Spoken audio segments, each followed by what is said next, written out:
Your phone lights up. It's them. And before you've even read the message, something in your chest already decided you're going to respond.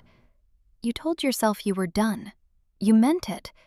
And yet here you are, reading their words, feeling that pull, that specific pull that only they seem to create. And the worst part isn't going back. The worst part is that it feels like love. If you've ever been caught in a relationship that was equal parts electric and exhausting, where one person always needed more and the other always needed space, this video is going to give you the words for something you've probably felt for years but couldn't explain. By the end, you'll understand why this cycle keeps repeating, and why it has almost nothing to do with how much you love each other. Here's what the cycle looks like from the inside. One person reaches, the other pulls back. The reaching gets louder, the pulling gets colder, until the one who's been reaching finally breaks, decides they're done, starts to leave. And that's the moment everything flips. The one who was distant suddenly becomes present, warm, everything you'd been asking for. And you think, maybe I was wrong, maybe they just needed time. So you stay. And for a while, it's everything you wanted, until it isn't. Psychologists call this the anxious-avoidant trap, and it's one of the most painful cycles in existence because both people are genuinely trying. Both people genuinely feel love, and neither one can understand why it keeps falling apart. Here's why. Attachment theory tells us that the way we first learn to love becomes the blueprint for every relationship that follows. If love in your early life felt inconsistent, sometimes warm, sometimes withdrawn, you learned that love requires constant pursuit, that if you stop reaching, it disappears.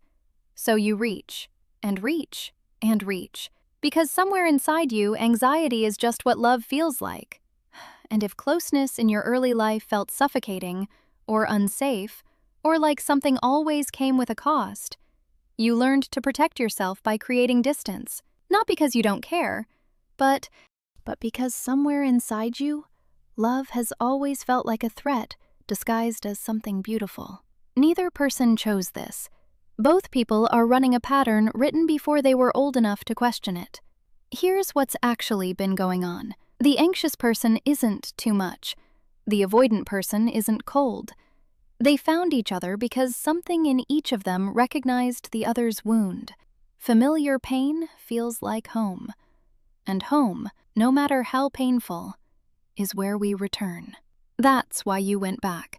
Not because you were weak, not because you didn't know better, but because their particular kind of distance activated something ancient in you. Something that said, if I can just make this person stay, I'll finally feel like enough.